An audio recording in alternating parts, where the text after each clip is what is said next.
It's pretty clear the MVP race this year has been one of the best races over the past decade.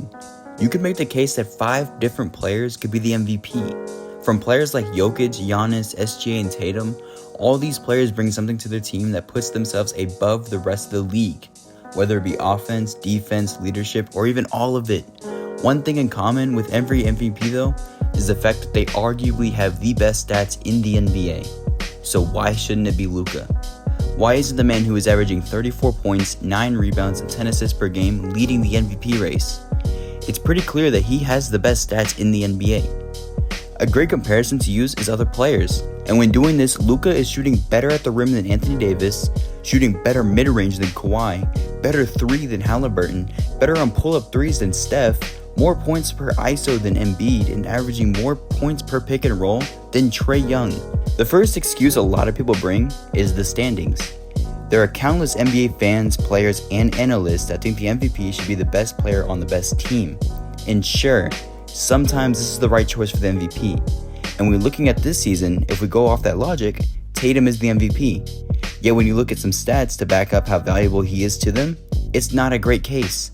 For example, the Celtics' net rating when Tatum is on the court is 11.4, and when he's off the court, their net rating is a 15.9. Now, if you look at the Mavericks, when Luka plays, they have a net rating of 3.9, and when he does not play, they have a negative 6.1 net rating. On top of that, Luka and the Mavs have been red hot since the All-Star break, and are now sitting as the 6th seed and half a game back of the 5 seed. Only finally is the NBA starting to recognize Luka's dominance. He now sits in second place in the MVP ranking, only behind Jokic. Luka has appeared in the Mavs' previous 9 victories and part of a 9-1 stretch, averaging 30 points, 10 assists, 10 rebounds, and 2 steals during this run. The one game he missed was a 126-120 loss to the Thunder.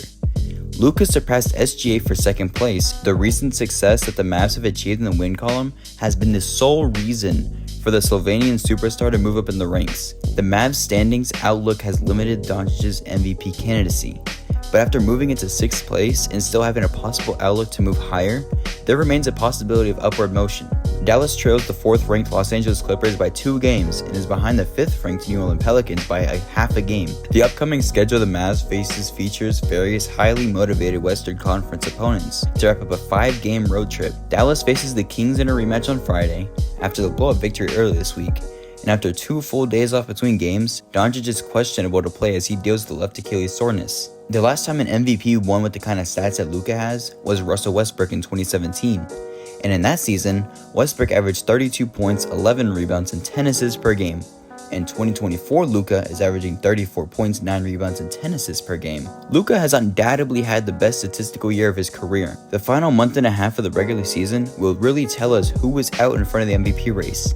And the Mavericks will have finished a strong record if Doncic is going to be near the top of the award race. There was a possibility that his assist numbers could drop with the full season sharing the backcourt with Kyrie Irving, but he's also seeing career highs in that regard too, with 9.7 assists per game. That ranks 3rd in the league this season.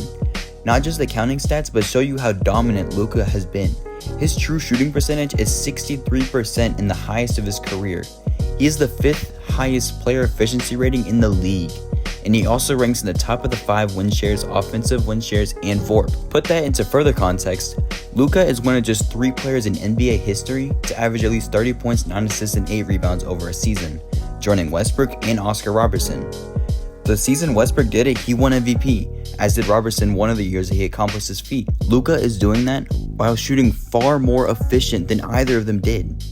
In the Mavericks' past 2 games alone, Luka totaled 75 points, 30 assists, and 20 rebounds, joining Wilt Chamberlain, Pete Maravich, and Robertson as the only players to do this in a 2-game stretch. To drill it down even further, Luka is the only player in NBA history to average at least 34 points, 9 assists, and 8 rebounds in a season. All of this without even mentioning the 73-point historic performance Luka put up against the Hawks in January, tying the 4th highest scoring mark in a single game in NBA history. It may seem that Luka is operating at a typical level, but this season he's been a notch above his usual output. When Luka is playing, Dallas operates at a 121 offensive rating, which would rank a hair behind the Boston Celtics for the best offense in the league. When he's off, Dallas is at league average. He doesn't just run the Dallas's offense, he is the offense. And even with the addition of Irving to carry some of the weight and some of the trade acquisitions made, Mavericks still only go as far as Luka can carry them. What Doncic has done to ensure the Mavericks don't just stay afloat to be in a position to keep pushing up the rankings is astounding. For the first time in his career, Luka is putting up a concerted effort on the defensive end on a more consistent basis than we've seen in the past. By no means is he a lockdown defender or even a good one, but he's putting in the work to at least not be a complete liability on that end. He still has a tendency to let his emotions get the best of him, primarily if he doesn't like the whistle he's getting.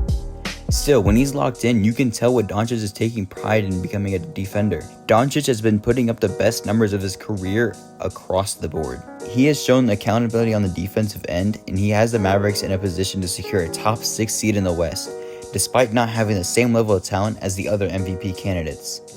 That might not be enough to take home the MVP this season, but he's certainly done enough to be amongst the finalists.